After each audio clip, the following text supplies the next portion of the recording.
وهدى ورحمة للمؤمنين. اعوذ باللہ من الشیطان الرجیم بسم اللہ الرحمن الرحیم۔ کلاس میں ہم لوگوں نے شروع کی تھی سورۃ المؤمنون کی تفسیر۔ کافی عرصے کے بعد کلاس ہوئی ہے تو میں تھوڑا سا اس کا ریکیپ کر دوں گی، پھر انشاءاللہ تعالیٰ آگے چلیں گے۔ تو اس سورہ میں اللہ سبحانہ و تعالیٰ نے ہمیں بتایا کہ کامیاب ہونے والے کون سے لوگ ہیں اور ان کی کیا کیا کوالٹیز ہیں، وہ کون سے لوگ ہیں، وہ کیا کام کرتے ہیں۔ سب سے پہلی آیت اعوذ باللہ من الشیطان الرجیم بسم اللہ الرحمن الرحیم۔ قد افلح المؤمنون، فلاح پا گئے، کامیاب ہو گئے وہ لوگ، کون؟ جو ایمان لانے والے ہیں، جو مومن ہیں، دنیا میں بھی کامیابی اور آخرت میں بھی کامیابی۔ یہ لوگ کیا کرتے ہیں؟ سب سے پہلا کام الذین هم فی صلاتہم خاشعون، اپنی نمازوں میں خشوع کرنے والے ہیں۔ اس کے بارے میں کافی کچھ ہم نے پڑھا پہلے، آج ہم اس کو تھوڑا سا ڈیفرنٹ اینگل سے دیکھتے ہیں۔ اصل میں نماز کا جو لفظ ہے وہ ہم اپنی زندگی میں اتنی دفعہ سنتے ہیں، جب تک جیسے میں اب خود کے بارے میں سوچوں تو جب تک ہم اپنے پیرنٹس کے ساتھ ہوتے ہیں تو ہمارے پیرنٹس ہر وقت وہ بھی جسٹیفائی کرتے ہیں اس چیز کو کہ ان کی ذمہ داری ہے ہمیں نماز پڑھانا، ہم پر فرض ہے۔ تو وہ مستقل ایک تکرار ہوتی ہے، نماز پڑھ لی ہے، نماز پڑھ لی، کب پڑھو گے، نماز پڑھ لی تھی۔ اتنی دفعہ دن میں ہم اس نماز کا لفظ سنتے ہیں، تو میں یہ سوچتی ہوں کہ نماز مختلف لوگوں کے لیے مختلف اینگل سے ادا ہوتی ہے۔ جیسے کچھ لوگوں کو نماز ایک بوجھ لگنی شروع ہو جاتی ہے۔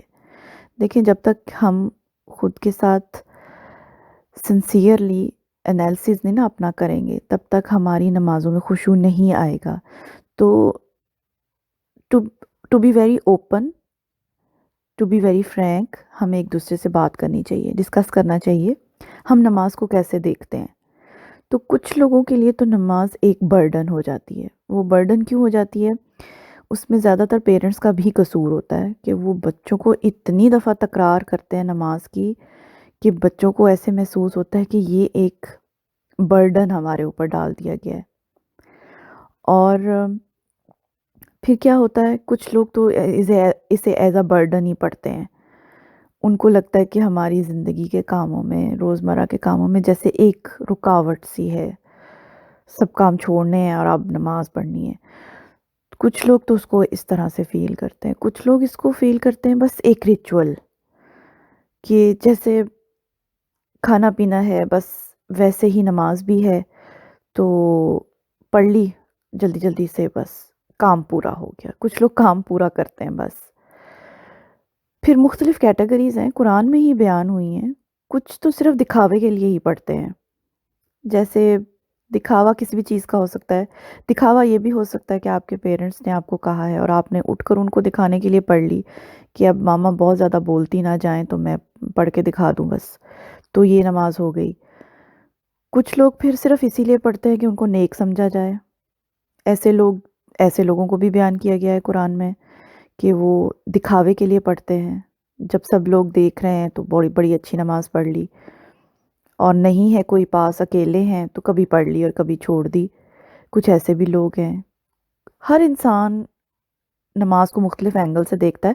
آپ لوگ خود اپنے آپ کو چیک کریں، بیٹھیں سوچیں کہ آپ نماز کو کس طرح سے دیکھتے ہیں، آپ کی زندگی میں نماز کیا ہے۔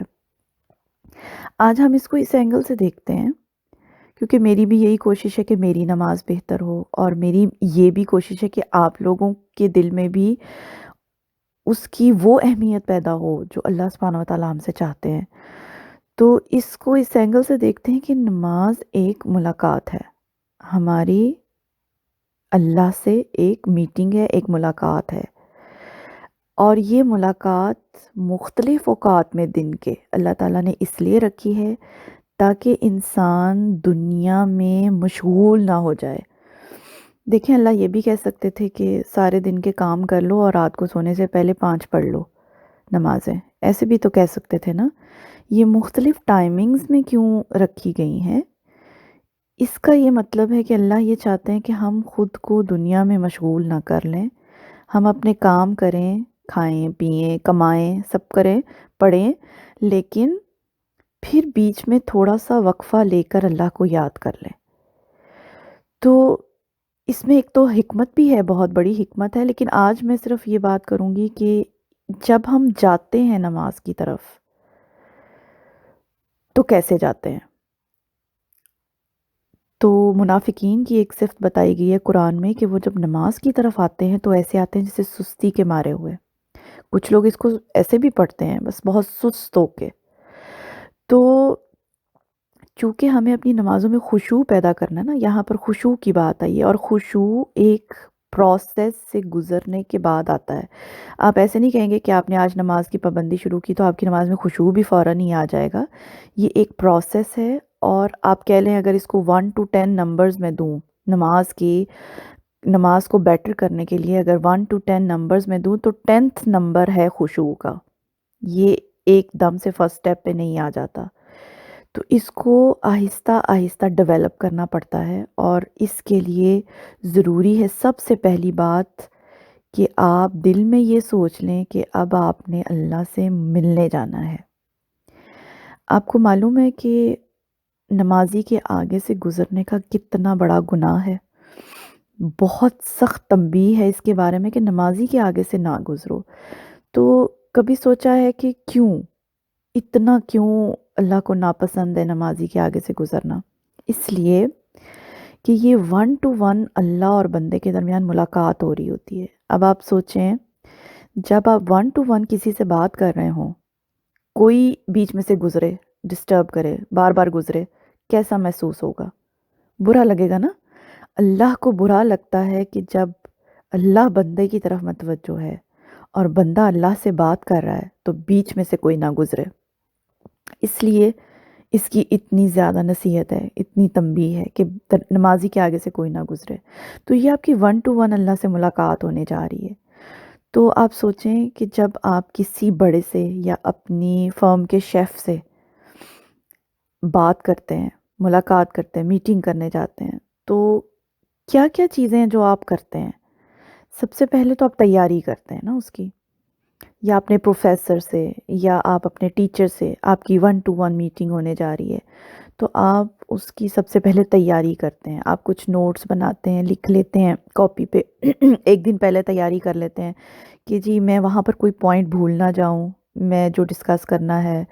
اور بہت ساری چیزیں ہیں جو آپ کو ڈسکس کرنی ہیں، اور بہت ساری چیزیں جو آپ کو ان سے مانگنی بھی ہیں، جو آپ کو چاہیے، تو وہ سارا کچھ آپ نے اس میٹنگ میں کرنا ہے، تو اس کی پہلے آپ تیاری کرتے ہیں۔ یہی تیاری ہوتی ہے جو نماز سے پہلے وضو کی شکل میں ہوتی ہے۔ وہ ایک پروسیس ہوتا ہے کہ آپ اپنے آپ کو مینٹلی، اسپرچولی تیار کر رہے ہیں، اور اس سے ملنے کے لیے تیار کر رہے ہیں جو اس پوری کائنات کا شیف ہے، پوری کائنات کا بادشاہ ہے۔ اگر آپ ملک کے کسی پریزیڈنٹ سے ملنے کے لیے جائیں گے، ظاہر ہے آپ اپنے کپڑے بھی دیکھیں گے، بیٹھنے کا سٹائل بھی ہوگا اس کے سامنے رسپیکٹ کرنے کا ایک سٹائل ہوگا۔ وہاں جا کے آپ ٹانگ پہ ٹانگ رکھ کے نہیں بیٹھ سکتے، ایزی ہو کے نہیں بیٹھ سکتے، آپ کو اٹینٹیو ہونا ہوگا۔ اور ایسے تو نہیں ہو سکتا کہ آپ وہاں جا کے جو بات کر رہے ہیں وہ آپ کو خود ہی سمجھ میں نہیں آ رہی، آپ ہر طریقے سے تیار ہوتے ہیں۔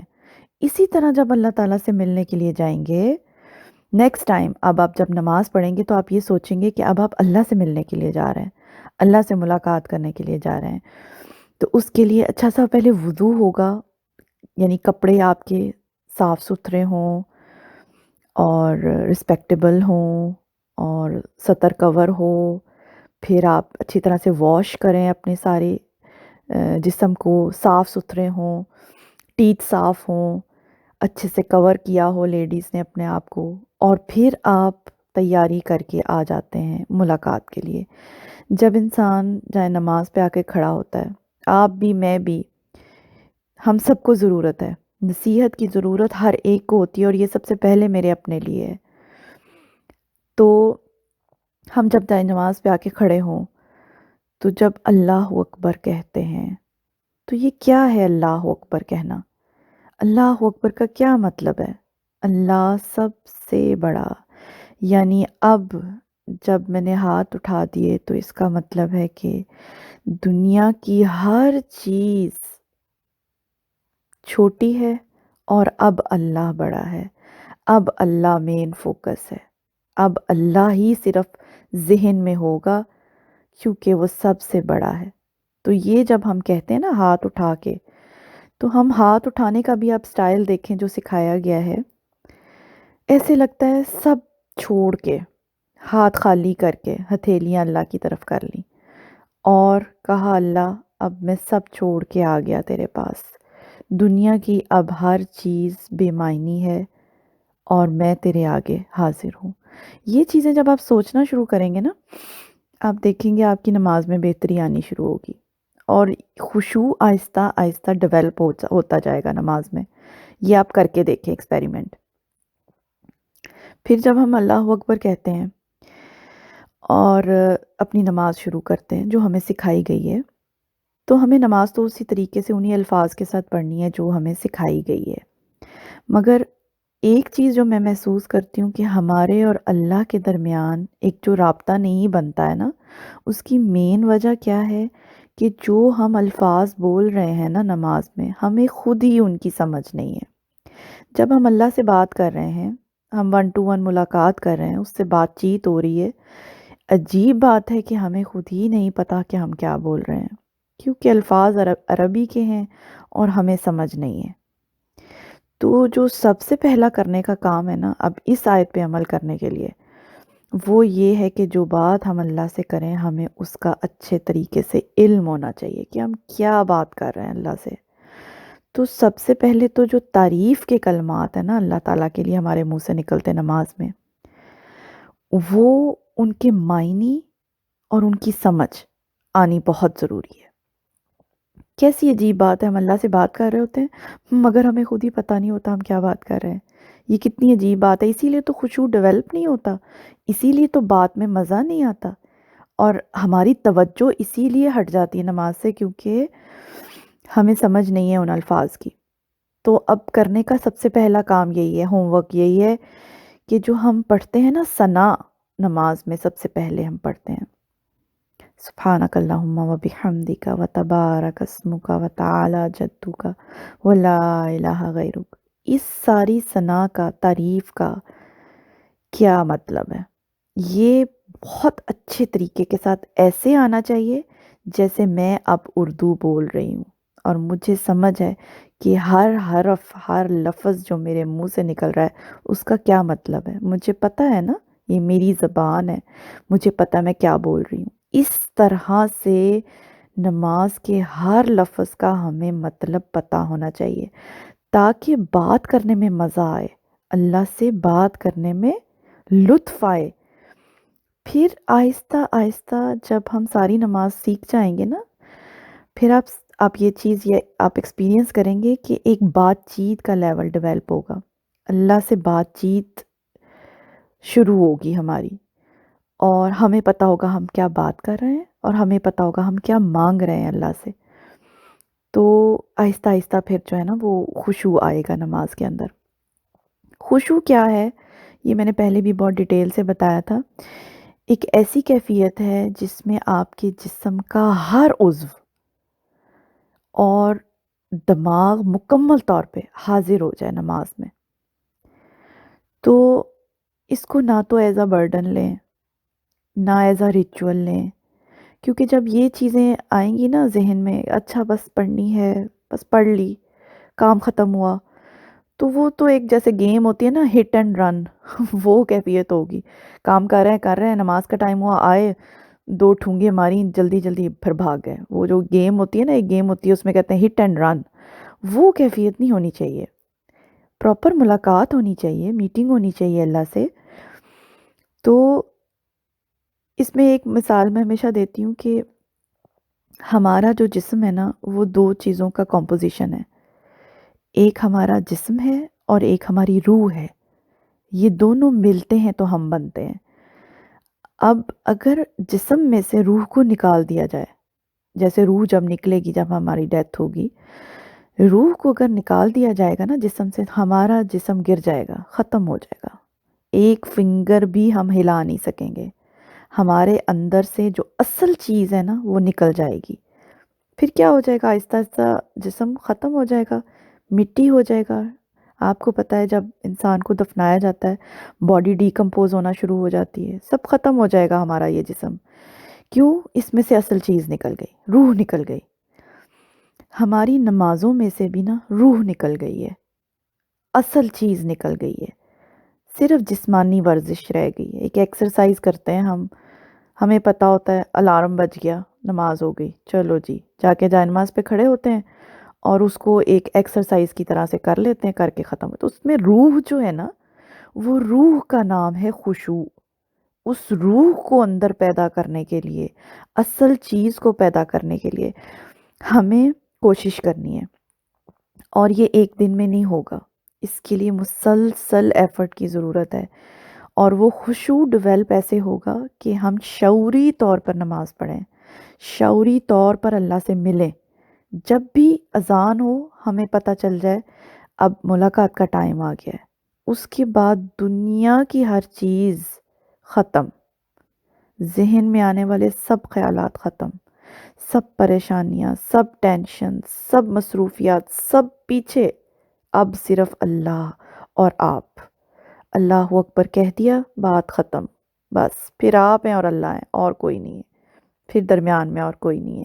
اس روح کو دوبارہ سے زندہ کرنا ہے ہمیں، یہ کوشش ہے میری اپنے لیے بھی، اور یہی کوشش ہے میری کہ میں یہ آپ کے اندر بھی پیدا کرنے کی کوشش کر رہی ہوں۔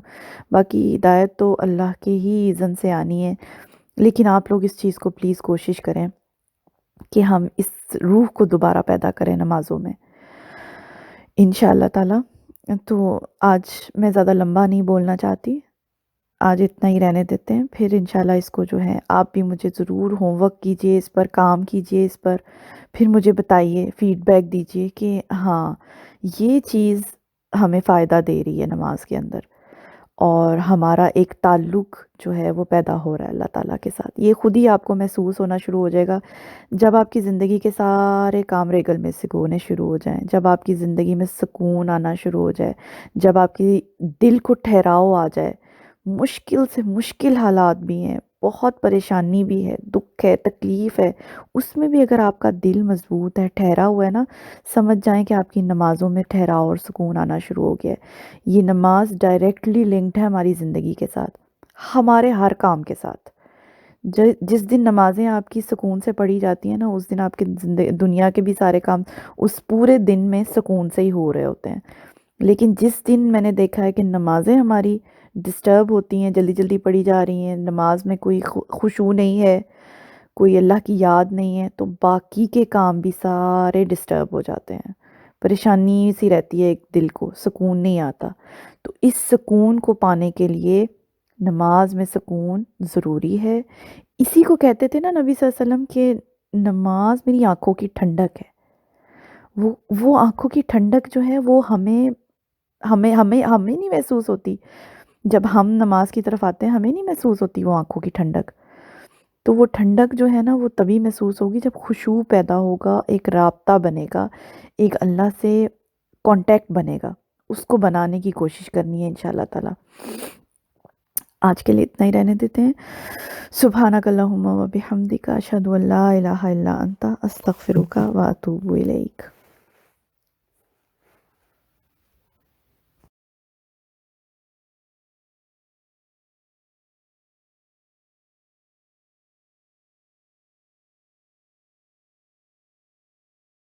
اعوذ باللہ من الشیطان الرجیم، بسم اللہ الرحمن الرحیم۔ جی تو ہم لوگ پڑھ رہے تھے سورۃ المؤمنون، تو اس میں خشوع کے بارے میں ذرا بات ہو رہی تھی۔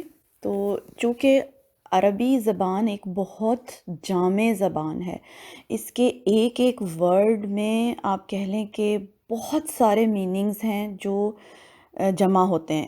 اللہ تعالیٰ ایک ورڈ بولتے ہیں اور ہماری زبانوں میں اس ورڈ کو ایکسپلین کرنے کے لیے آپ ہنڈریڈز آف ورڈز یوز کر سکتے ہیں۔ تو اس لیے ایک ورڈ کو سمجھنے کے لیے صحیح طریقے کے ساتھ، پھر اس کو اپنی زندگی میں اپلائی کرنے کے لیے بہت ضروری ہے کہ ہم غور و فکر کریں۔ تو اسی لیے میں چاہ رہی ہوں کہ ہم مل کر اس ورڈ پہ غور و فکر کریں کہ یہ خشوع نماز میں کیا ہوتا ہے اور اس کو کیسے ہم لوگ ڈیولپ کر سکتے ہیں۔ تو سب سے پہلی چیز تو یہ ہے کہ یہاں پر ایمان لانے والوں کی اور کامیاب ہونے والوں کی کوالٹیز بتائی جا رہی ہیں۔ یہ میں نے آپ کو پہلے بھی بتایا تھا کہ یہ ایک چیک لسٹ ہے، آپ ان 10 آیات میں خود کو ڈھونڈ سکتے ہیں کہ آیا کہ میں ان کوالٹیز پر پوری اتر رہی ہوں۔ اور یہ ہمیشہ سے یاد رکھیں کہ قرآن پڑھنے کا مطلب خود کو چیک کرنا ہے۔ اب قرآن آپ پڑھ رہے ہیں تو آپ یہ نہیں کر سکتے ہیں کہ اچھا یہ مومنون کی کوالٹیز ہیں تو میں یہ چیک کر لوں کہ یہ کوالٹیز میری فرینڈ میں ہیں یا نہیں، یا میرے کسی ریلیٹیو میں ہیں یا نہیں، اچھا وہ کامیاب ہونے والا ہے یا نہیں، کہ میں یہ ذرا چیک کروں کہ اس کی تو نمازیں ہی ٹھیک نہیں ہیں اور ہم کسی اور پر انگلی اٹھائیں۔ یہ ہرگز مقصد نہیں ہے۔ قرآن کا مقصد ہے کہ ہم خود کو چیک کریں، سیلف انالیسس کریں۔ اس لیے یہ چیز تو مکمل طور پر ذہن سے نکال دیں کہ ہم کسی کی طرف دیکھیں گے یا کسی کو جج کریں گے کہ کوئی بندہ اس کوالٹیز پہ پورا اتر رہا ہے یا نہیں۔ نہ میں آپ کو جج کر سکتی ہوں، نہ آپ لوگ مجھے جج کر سکتے ہیں۔ ہمیں خود کو دیکھنا ہے، تو ہمیں اپنے لیے ایک چیک لسٹ بنانی ہے، خود ہمیں یہ چیز سوچنی ہے بیٹھ کے کہ آیا کہ میں کامیاب ہوں گی یا نہیں۔ یہ تو مطلب جیسے ہم اسٹڈیز کرتے ہیں، ہم پڑھائی کرتے ہیں، ہم کوئی ایک سبجیکٹ میتھس آپ سمجھ لیں ہم پڑھ رہے ہیں، اس کو ہم اس کی پریکٹس کر رہے ہیں، تو ہم خود سے ہی پوچھتے ہیں نا کہ میں نے آیا کہ اتنی پریکٹس کر لی ہے کہ میرا ایگزام کلیئر ہو جائے گا۔ ہم یہ تو نہیں چیک کر رہے ہوتے اس وقت بیٹھ کے کہ آیا کہ میری فرینڈ نے کتنی تیاری کی ہے، وہ کامیاب ہوگی یا نہیں۔ یہ تو بے وقوفی کی بات ہے نا۔ تو یہ چیز ہمیں قرآن کے ساتھ کرنی ہے، یہ ایک ہمارا سیلف انالیسز ہے اور ہمیں بیٹھ کر اس چیز پر غور و فکر کرنا ہے، سوچنا ہے کہ میں اپنے اس ٹیسٹ کی تیاری میں کتنی کامیاب ہوئی ہوں۔ اور آپ سب بھی اور میں بھی، ہم یہ ایکسپیرینس اپنی زندگی میں کرتے ہیں کہ جب ہم کسی پیپر کی یا ایگزام کی تیاری کر رہے ہوتے ہیں، ہمیں کچھ نہ کچھ آئیڈیا ہوتا ہے کہ ہماری کتنی تیاری ہے، ہمارا پیپر کیسا ہونے والا ہے اور ہمارا رزلٹ کیسا آئے گا۔ یہ ہر انسان کو پتہ ہوتا ہے، جس نے بہت محنت کی ہوتی ہے، جس نے خوب دل لگا کر پڑھا ہوتا ہے، اس کو آپ 100% نہ صحیح 80% اس چیز کا آئیڈیا ہوتا ہے کہ اس نے پیپر اچھا ہی اٹیمپٹ کرنا ہے، اس نے ایگزام میں کامیاب ہو جانا ہے، کیونکہ اس نے دن رات پڑھائی کی ہے اس چیز پر۔ تو یہ دن رات کی پڑھائی ہمیں قرآن کے ساتھ کرنی ہے اور اس چیز کو ڈیولپ کرنا ہے، اس خشوع کو ڈیولپ کرنا ہے، کیونکہ خشوع ایک کیفیت کا نام ہے۔ یہ کیفیت جب ہماری نماز میں آ جاتی ہے نا، جب ہم اس چیز میں کامیاب ہو جائیں کہ ہم اس کو ڈیولپ کر لیں نماز میں، ٹھیک ہے، جب یہ ہو جائے گی نا ڈیولپ، تو یہ کیفیت پھر ہماری آہستہ آہستہ زندگی میں بھی ڈیولپ ہوگی۔ یہ اللہ تعالیٰ ہم سے چاہتے ہیں۔ یہ جو آگے کی تمام آیات آئیں گی نا، یہ اس سے کنیکٹڈ ہیں۔ سب سے پہلا کرنے کا کام یہی ہے کہ نمازوں میں اس خشوع کو، اس کیفیت کو آپ ڈیولپ کر لیں، پھر یہ آہستہ آہستہ آپ کی زندگی کے باقی کاموں کے اوپر پھر آنی شروع ہوگی۔ تو میں ایک اسکالر کا سن رہی تھی بیان نا، کیونکہ میں خود بھی یہ چاہ رہی تھی کہ یہ کیفیت کس طرح سے میں ایکسپلین کروں۔ دیکھیں، آپ خود تو آپ سوچ سکتے ہیں، آپ اس چیز کو محسوس کر سکتے ہیں۔ جیسے میں پڑھتی ہوں تو مجھے کچھ محسوس ہوتا ہے، کچھ آئیڈیا ہو جاتا ہے کہ ہاں اس کا یہ مطلب ہے، لیکن اس کو جب آپ لوگوں کو مجھے سمجھانا ہوتا ہے تو میں اس چیز کے بارے میں بہت سارے اسکالرس کا سنتی ہوں کہ کوئی چیز مجھے ایسی ملے، کوئی ایسی مثال مجھے ملے تاکہ میں آپ لوگوں کو اس چیز کو ایکسپلین کر سکوں۔ یہ بھی ایک مشکل امر ہوتا ہے کہ آپ کسی کو کوئی بات سمجھا سکیں۔ تو میں ایک اسکالر کا سن رہی تھی، ان کی 2 ایگزامپلز مجھے بہت ہی کام کی لگی، تو وہ میں آپ سے بیان کرتی ہوں اس خشوع کو ایکسپلین کرنے کے لیے۔ تو ان کے ہی بقول یہ مثال ہے۔ اب آپ اس چیز کو ایسے خود سے سوچیں، جب آپ کسی روڈ کو کراس کر رہے ہیں، آپ روڈ کراس کرنے لگے ہیں اور آپ کا دھیان نہیں ہے روڈ پہ، بس آپ جیسے بس کسی اور دھیان میں ہیں اور آپ روڈ کراس کر رہے ہیں، آپ بالکل مڈل میں پہنچتے ہیں، آپ کو اندازہ نہیں ہے کہ رائٹ سائڈ سے ایک بہت بڑا ٹرک آپ پر مطلب وہ آ رہا ہے، آپ نے اس کو نہیں دیکھا، آپ کسی اور دھیان میں ہیں۔ اب خود کو اس جگہ پر رکھ کر سوچیں، اس وقت، اس لمحے جب وہ ٹرک آپ کے سر پہ پہنچ چکا ہے، اچانک آپ رائٹ سائڈ پہ دیکھتے ہیں، وہ ٹرک کیسے پوری رفتار کے ساتھ آپ کے سر پہ کھڑا ہے، اور اب اگلے لمحے آپ کو پتا ہے آپ کا کیا انجام ہونے والا ہے، ٹکر ہونے والی ہے، آپ نیچے آ جائیں گے ٹرک پہ۔ وہ جو ایک کیفیت ہے نا، اس کو کیچ کریں، اس کو آپ سوچ لیں ابھی اسی وقت. آپ ذرا یہ سوچیں، امیجن کریں آپ روڈ کے درمیان میں کھڑے ہیں، ٹرک بالکل سر پہ پہنچ گیا ہے، ٹکر ہونے والی ہے. اس وقت آپ نے جب اس کو پلٹ کر دیکھا ہے، آپ کے پورے جسم میں ایک سنسنی پھیل جائے گی. ایک پورا جسم آپ کی ایک کیفیت میں آ جائے گا کہ بس اب کام ختم ہے میرا. ٹھیک ہے، وہ کیفیت خشوع کہلاتی ہے. اب آپ سوچیں کہ کیا وہ کیفیت ہماری نماز میں ہوتی ہے کہ انسان کی جسم کا ہر عضو ایک ایسے کیفیت میں آ جائے کہ وہ کس کے سامنے کھڑا ہے. یہ کیفیت ہے خشوع.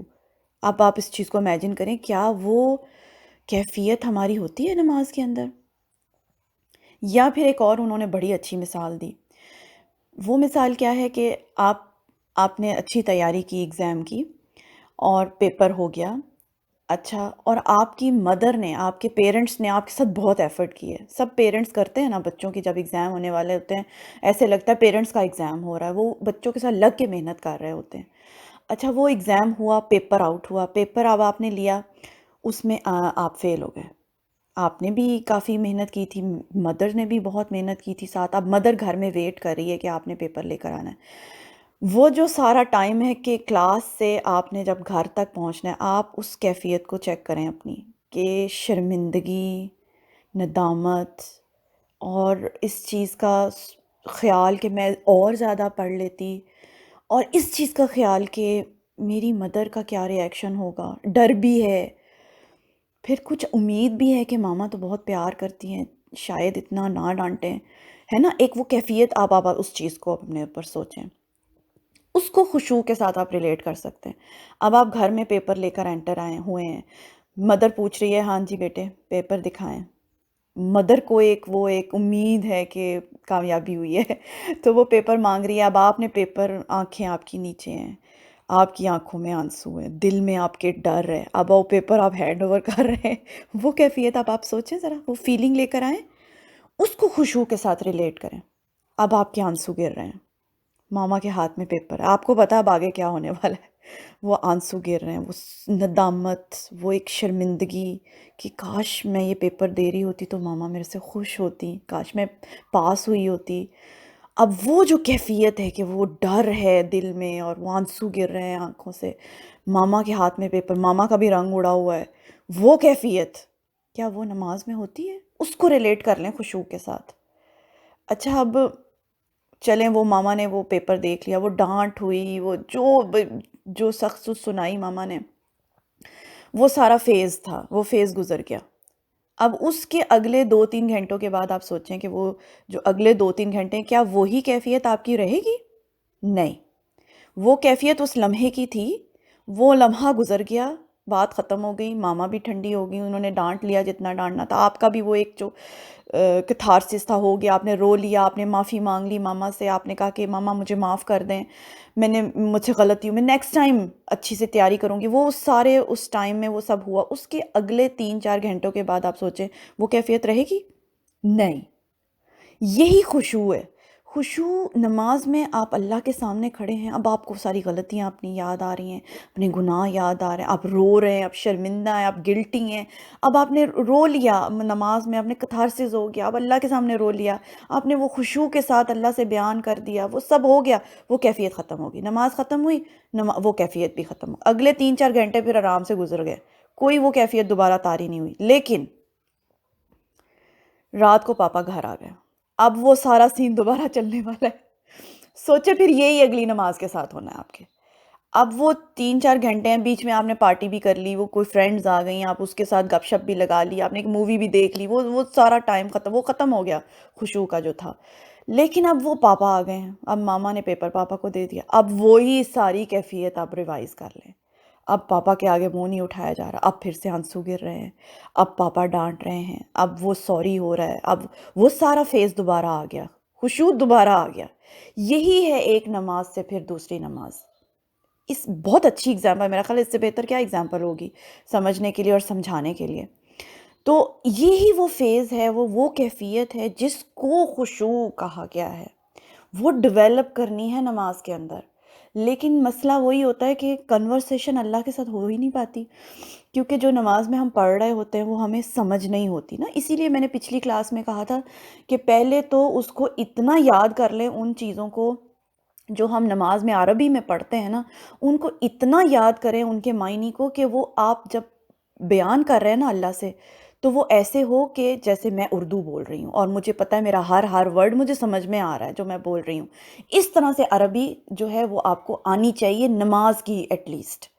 ویسے تو قرآن کی بھی ایسی ہی آنی چاہیے۔ اگر قرآن پڑھا جا رہا ہے اور آپ کو سمجھ میں نہیں نہ آ رہا تو ماتم کریں اپنے اوپر۔ اگر عربی میں کہیں کوئی قرآن پڑھ رہا ہے اور وہ بات آپ کو سمجھ میں نہیں آ رہی تو افسوس کرنے کی ضرورت ہے۔ اگر آپ کی عمر 40 سال اگر آپ کو ملی ہے تو، میں اب دیکھیں 40 سال مجھے اگر عمر ملی ہے، میں اب اس وقت 39 ایئرس کی ہوں، تو مجھے ندامت ہونی چاہیے کہ مجھے اللہ نے 40 سال کی عمر دی، مگر مجھے عربی جو سب سے پہلی چیز تھی سمجھنے کی، مجھے وہ سمجھ میں نہیں آتی۔ تو یہ مجھے اپنے اوپر ماتم کرنے کا اس وقت مقام ہے۔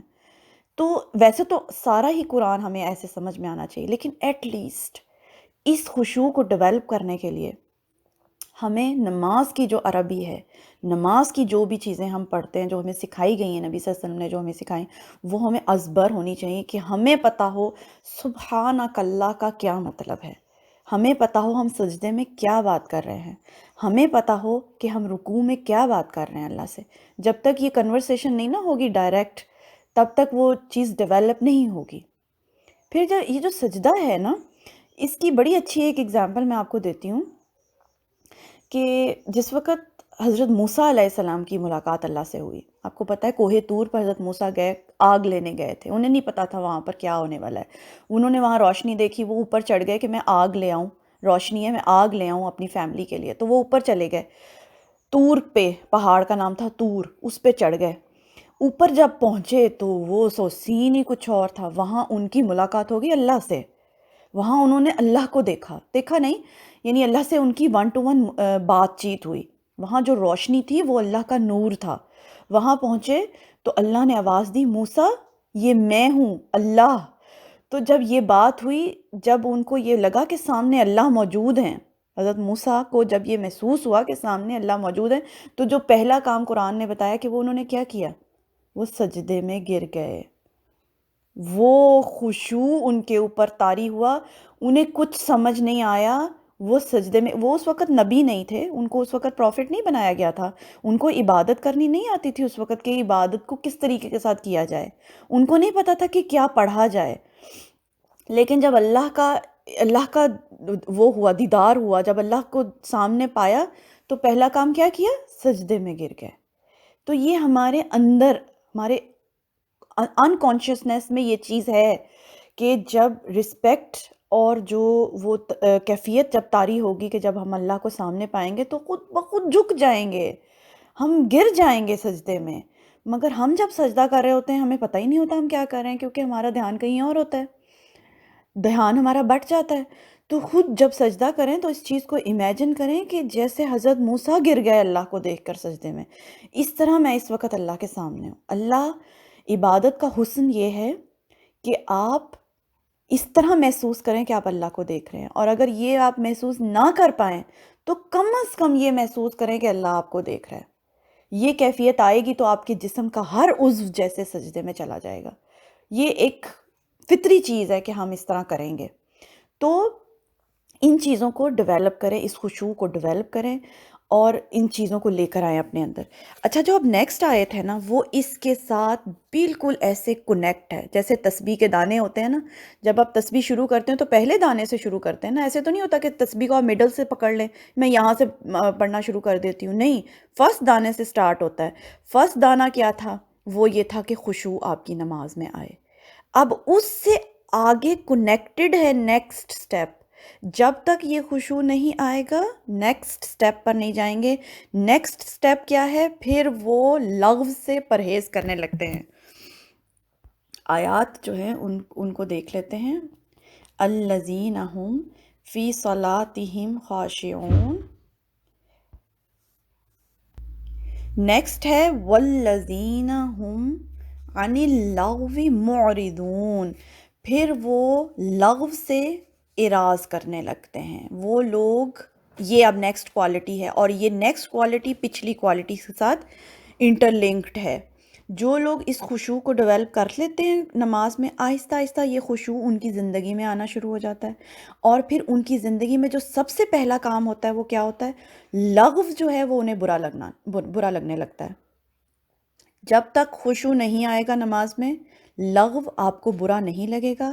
لغو کیا ہے یہ میں اب انشاءاللہ تعالیٰ آپ کو ایکسپلین کرتی ہوں کہ عربی زبان کا یہ جو ورڈ ہے نا لغو، اللہ نے ایک بات ایک لفظ کہہ دیا، اس کے اندر بے شمار میننگز جو ہیں وہ چھپے ہوئے ہیں۔ لغو کیا ہوتا ہے؟ یہ آپ کہہ لیں کہ کوئی بھی ایسی چیز جو بیکار ہے، جو پروڈکٹیو نہیں ہے۔ پروڈکٹیو نہیں ہے یعنی جس کا کوئی فائدہ نہیں، بے فائدہ گفتگو، بے فائدہ کھیل، بے فائدہ انٹرٹینمنٹ، بے فائدہ وقت کا ضائع کرنا، یہ سب چیزیں لغو کے اندر آتی ہیں۔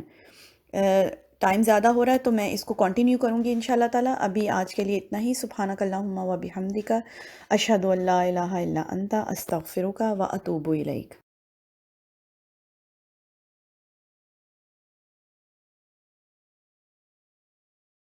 ذہن کو یہ چیزیں جکڑ لیں گی، اور پھر آہستہ آہستہ شیطان دل میں جا کر بیٹھ جائے گا، اور پھر اگر وہ دل میں چلا گیا تو پھر قرآن نہیں پڑھنے دے گا، نہیں سننے دے گا۔ پھر آہستہ آہستہ قرآن سے آپ لوگ ہٹتے جائیں گے۔ پھر ایسے ہوگا کہ جہاں کہیں تلاوت لگے گی وہاں سے تو آپ کا دل کرے گا کہ کہیں غائب ہی ہو جائے نا۔ آپ نے دیکھا ہے ایسے لوگوں کو کہ کبھی بیٹھے ہوئے ہیں اور پارٹی ہو رہی ہے، گپ شپ ہو رہی ہے، سب بہت ہنسی مذاق، کھانا پینا یہ سب چل رہا ہے، بیچ میں کوئی اللہ کی بات لگا کے کوئی کہتا ہے کہ اچھا فلاں سپارے میں تو یہ بات ہو، تو ساروں کا منہ بن جاتا ہے۔ یہ کیا تم نے پارٹی کے اندر اللہ کی باتیں شروع کر دی؟ میں نے تو خود اس چیز کو ایکسپیرینس کیا ہے۔ بعض دفعہ لوگ منہ بنانے لگتے ہیں، وہ کہتے ہیں یہاں ہم پارٹی کر رہے ہیں اور تمہیں تو کوئی کام نہیں ہے، تم تو ہر وقت اللہ کی موت کی باتیں لے کے بیٹھ جاتی ہو۔ دیکھا ہے آپ نے ایسے لوگوں کو؟ ان کا پتہ ہے کیا قصور ہے؟ ان کا قصور یہ کہ ان کے ذہن کو جکڑ لیا ہوا ہے ان کی لغو نے۔ لغو جب ذہن کو جکڑتا ہے، شیطان دل میں جا کے بیٹھتا ہے، پھر اللہ کی بات اچھی نہیں لگتی۔ ارے بس رہنے دو، اب ہمیں اللہ کی بات نہیں بتاؤ، ہمیں سب پتہ ہے، ہمیں سب آتا ہے، ہم نے بھی قرآن پڑھا ہوا ہے، ہمیں قرآن کی بات مت بتاؤ، ہم بھی پڑھتے ہیں، تم کوئی زیادہ مسلمان نہیں ہو، ہم بھی قرآن پڑھتے ہیں۔ پھر ایسے لوگ ایسی باتیں کرنا شروع کر دیتے ہیں، خود کو لاجک دینا شروع کر دیتے ہیں کہ ہم جو کر رہے ہیں وہ صحیح ہے، تم غلط بتا رہے ہو، ہمیں سب کچھ پتہ ہے۔ دیکھیں نا، جو انسان خشوع اس کی لائف میں آ جاتا ہے نا، اس کا تو پھر دل کرے گا کہ وہ تو صرف ہر وقت ہی اللہ کی باتیں کرے۔ کوئی ایسا بندہ جو اللہ کی بات کرے، اللہ کا ذکر کرے، آپ خود بخود اس کے ساتھ جا کے اٹیچ ہونا شروع ہو جائیں گے۔ اب آپ یہاں سے خود کو پھر سے دوبارہ چیک کر لیں، سیلف انالیسس کر لیں۔ ایسے لوگ جو اللہ کی باتیں زیادہ کرتے ہیں، آپ ان سے دور ہٹتے ہیں یا آپ ان کے کلوز ہونا شروع ہو جاتے ہیں؟ یہ ایک ایسا مقناطیسی عمل ہے کہ جو نیکی کے راستے پر لوگ چلنا شروع ہوتے ہیں، وہ لوگ دوست بھی ایسا ہی ڈھونڈنا شروع کر دیتے ہیں جو ان کو اسی طرف جو ہے نا بلاتے ہیں۔ نیک لوگوں کے نیک ہی دوست ہوتے ہیں، بد لوگوں کے بد ہی دوست ہوتے ہیں۔ لغو پسند کرنے والے لوگوں کے دوست بھی وہی ہوتے ہیں جو لغو پسند کرتے ہیں۔ یہ اسی طرح ہوتا ہے، اسی لیے کہتے ہیں نا کمپنی کو اچھا رکھیں، دوست اچھے ڈھونڈیں۔ ایسے دوست جو آپ کو اللہ کے قریب کرتے ہیں وہ آپ کے ریئل فرینڈز ہیں، وہ آپ کے اصل دوست ہیں، کیونکہ وہ آپ کو کامیابی کی طرف بلا رہے ہیں۔ اللہ کیا کہتے ہیں؟ یہ کامیاب ہونے والوں کی کوالٹیز ہے، وہ آپ کو کامیابی کی طرف بلا رہے ہیں دوست۔ ان سے اگر آپ دور ہٹ جائیں گے نا تو کون بلائے گا کامیابی کی طرف؟ ماما پاپا تو ساری زندگی ساتھ نہیں رہیں گے نصیحت کرنے کے لیے۔ ایک ٹائم آئے گا کہ آپ لوگ بڑے ہوں گے، میچیور ہوں گے، آپ کی اپنی زندگی، آپ کو اپنے فیصلے خود کرنے ہیں۔ تو ساری زندگی ایسے لوگوں کے ساتھ جڑ کے رہیں جو اللہ کے قریب ہیں، جو آپ کو اللہ کی طرف بلاتے ہیں، آپ کو ریمائنڈ کراتے ہیں۔ انسان تو کیا ہے؟ بھولنے والا ہے۔ انسان بھولنے والا ہے، وہ بھول جاتا ہے۔ تو اگر دوست بھی آپ کے اچھے ہوں گے نا تو آپ کو بھولنے نہیں دیں گے۔ وہ پارٹی میں بھی وہی بات کریں گے، وہ باہر آپ سے ملیں گے وہ وہی بات کریں گے، ان کی باتیں وہ اسی کے گرد گرد ریوالو کر رہی ہوں گی۔ تو آپ خود کو جو ہے پروٹیکٹ کریں گے، اگر ایسے دوست بنائیں گے تو خود کو پروٹیکٹ کریں گے۔ تو یہ کچھ باتیں تھی لغو سے متعلق۔ اور وہی بات ہے کہ یہ انٹر کنیکٹڈ ہیں. اب آپ خود چیک کر لیں، آپ کو لغو سے پہلے بچنا ہے تو خشوع آئے گا آپ کے اندر، یا آپ کو خشوع پہلے پیدا کرنا ہے تو آپ لغو سے بچیں گے. تو آج اتنی ہی آیات رہنے دیتے ہیں انشاءاللہ تعالیٰ، پھر اس سے آگے چلیں گے، اور اس سے آگے کا سٹیپ تب آئے گا جب آپ کی زندگی میں یہ دونوں چیزیں ڈیولپ ہو جائیں گی. ایسے نہیں ہوگا کہ آپ چھلانگ مار کے پہلے 5ویں آیت پہ چلے جائیں کہ میں پہلے 5واں کام کر لوں. وہ نہیں ہوگا آپ سے. یہ اللہ کی بتائی ہوئی ترتیب ہے، اسی کے مطابق انسان خود کو جو ہے تزکیہ کرتا ہے. اسی کو کہتے ہیں تزکیہ کرنا، اپنے نفس کو پاک کرنا. اس کو سٹیپ بائی سٹیپ چلیں گے انشاءاللہ تعالی. تو آج کے لیے اتنا رہنے دیتے ہیں. سبحانک اللہم و بحمدک، اشہد ان لا الہ الا انت، استغفرک و اتوب الیک.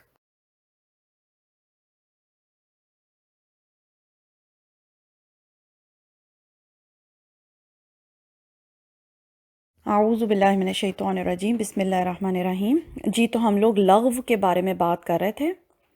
تو اس کو اپنی ڈیلی لائف میں سمجھنے کے لیے ہمیں اپنی پوری دن کی روٹین کو چیک کرنا پڑے گا کہ ہماری دن کی روٹین میں کون کون سی چیزیں ہیں جو لغو کے اندر آتی ہیں، بے فائدہ چیزیں ہیں جن کا کوئی رزلٹ نہیں ہے. اس میں فون کے اوپر لمبی لمبی گوسپ، یا آپ کی کوئی فرینڈ آ گئی ہے، آپ نے اس کے ساتھ لمبی لمبی باتیں شروع کر دی ہیں. گوسپ جو ہے ساری کی ساری لو کے اندر آتی ہے. اب آپ باتیں کر رہے ہیں، نہ کوئی دین کی بات ہے، نہ اللہ کی بات ہے، نہ کوئی ایسی بات ہے جس سے آپ کچھ سیکھ رہے ہیں. صرف کیا ٹاک ہو رہی ہے، فلاں نے یہ لے لیا، اس کے پاس یہ ہینڈی ہے، اس کے پاس یہ گیمز ہیں، اس کے پاس یہ نیا گیجٹ آیا ہے، وہ فلاں فرینڈ ایسی ہے، وہ ایسی ہے، اس میں غیبت بھی آ گئی، اس میں جو ہے دوسروں کی بیک بائٹنگ، یہ سب چیزیں آ گئی. گوسپ ہو رہی ہے، لمبی لمبی باتیں ہو رہی ہیں، چاہے وہ فون پہ ہوں، چاہے وہ چیٹ میں ہوں. چیٹ بھی اب آج کل لوگ تو واٹس ایپ پہ ہی اتنی لمبی لمبی باتیں کرنا شروع کر دیتے ہیں. تو چاہے کوئی فرینڈ کے ساتھ آپ 1 to 1 بات کر رہے ہیں، اس میں یہ سب چیزیں لغو ہیں جن کا کوئی فائدہ نہیں ہے. ایسی کسی آپ پارٹی میں چلے گئے ہیں، چیٹ ہو رہی ہے، گپ شپ ہو رہی ہے، کھانے کی باتیں ہو رہی ہیں، پکانے کی باتیں ہو رہی ہیں، کوئی فائدہ نہیں ہے اس سے. نہ کچھ سیکھ رہے ہیں آپ، نہ کچھ اس سے آپ کی زندگی میں کچھ بیٹرمنٹ آ رہی ہے، کچھ نہیں ہو رہا، بس صرف گوسپ ہے. یہ سب لغو میں آ گئی. پھر اب کوئی مووی دیکھنے چلے گئے، 3 4 5 گھنٹے وہ مووی تھیٹر میں اور وہاں سینما میں آپ کے ضائع ہو گئے. وہ آپ نے مووی دیکھی، وہاں آپ نے چپس کھائی، پاپ کارن کھائے، گپ شپ لگائی، وہاں اس کے بعد آپ وہاں سے اٹھے، پھر آپ کہیں اور چلے گئے، کسی فرینڈ کے گھر چلے گئے. یہ سب چیزیں لغو کے اندر آ گئیں.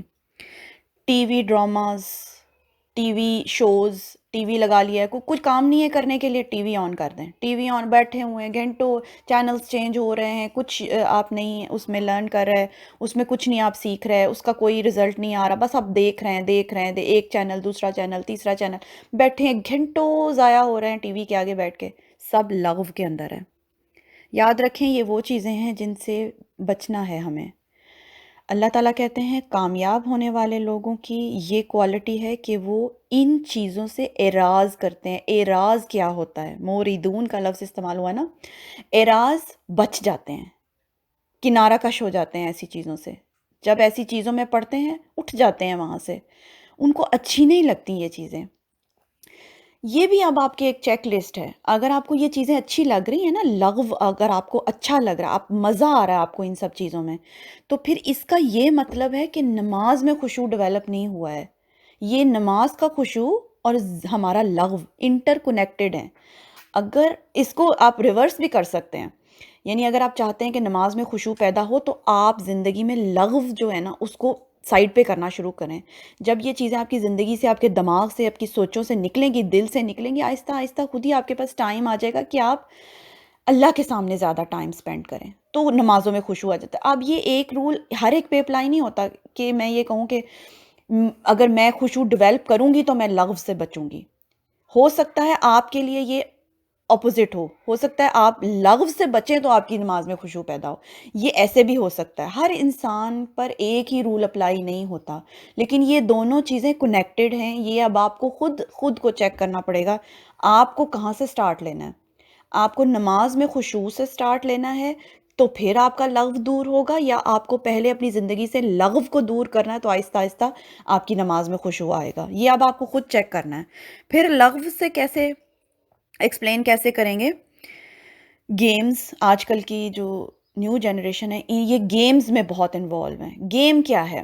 ایک ایپ ہے، آپ نے ڈاؤن لوڈ کی، اس کے بعد آپ کوئی وہ ایک اس کے اندر بندہ ہے، وہ دوسرے کو ماری جا رہا ہے، وہ فائرنگ ہو رہی ہے، مطلب یہ گیمز مجھے زیادہ تو آئیڈیا نہیں ہے کہ کیا ہوتا ہے گیمز میں، لیکن گھنٹوں بچے گیمز کو انجوائے کرتے ہیں. گیم کھیلی جا رہی ہے، اس کا کوئی فائدہ نہیں ہے، کوئی اس کا رزلٹ نہیں، کوئی پروڈکٹیو کام نہیں ہو رہا، کچھ فائدہ نہیں، وہ سب لو ہے.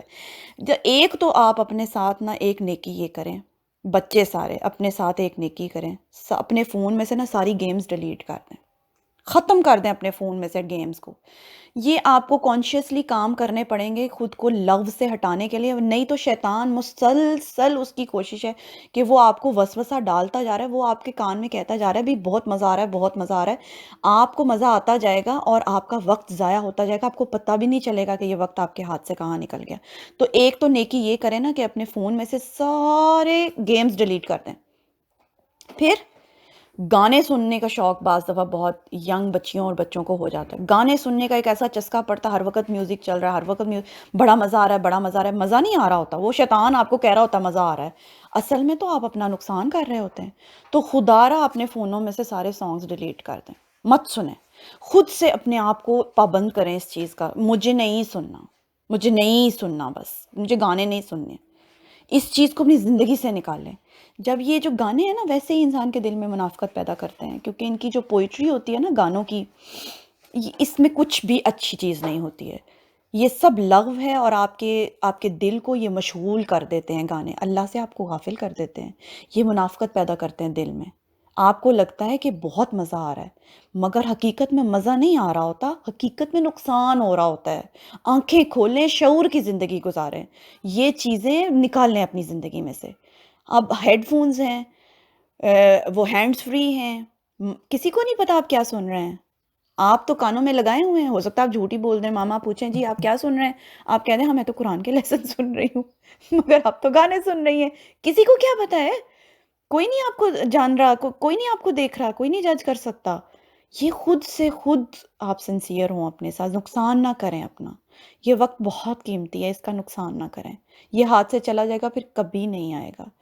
گانوں کو زندگی سے نکالیں، سب سانگز ڈیلیٹ کر دیں، خود یہ اپنا نیکی کا کام کریں، اپنے ساتھ نیکی کریں. یہ ساری چیزیں لو کے اندر آ گئیں. پھر جب یہ چیزیں زندگی سے ہٹنی شروع ہوں گی، بھی اور ایگزامپل ذہن میں نہیں آ رہی لغو سے متعلق. جیسے شوق کسی بھی چیز کا، ایسا شوق لگ گیا ہے کہ اس میں وقت آپ کا جو ہے نا بہت زیادہ جا رہا ہے. سپورٹس بھی ہو سکتی ہیں، سپورٹس ٹھیک ہے، اتنی حد تک تو سپورٹس ٹھیک ہیں کہ آپ ہیلدی رہنے کے لیے، اپنے آپ کو تھوڑا ورزش کے لیے، آپ کوئی کرکٹ کھیل رہے ہیں، کوئی فٹ بال کھیل رہے ہیں، اچھی چیز ہے، کوئی بری چیز نہیں. لیکن اگر وہ حد سے نکل رہی ہے، اگر وہ وقت آپ ضائع کری جا رہے ہیں اس چیز کا، آپ کھیل کر آئے ہیں تو اب آپ ٹی وی کے سامنے بیٹھ کے بھی فٹ بال ہی دیکھ رہے ہیں. اب اگر آپ کرکٹ کھیل کے آئے ہیں تو اب میچ دیکھی جا رہے ہیں، اس میچ کو دیکھی جا رہے ہیں، اس میں گھنٹوں آپ کے ضائع ہو رہے ہیں. تو پھر یہ چیز لغو میں چلی گئی. اتنا تو ٹھیک ہے کہ آپ باہر گئے، آپ نے تھوڑی سی 1 گھنٹے کی رننگ کی، اس سے آپ کا ذہن فریش ہوا، آپ نے باہر جا کے واک کی. واک تو ویسے ہی سنت ہے.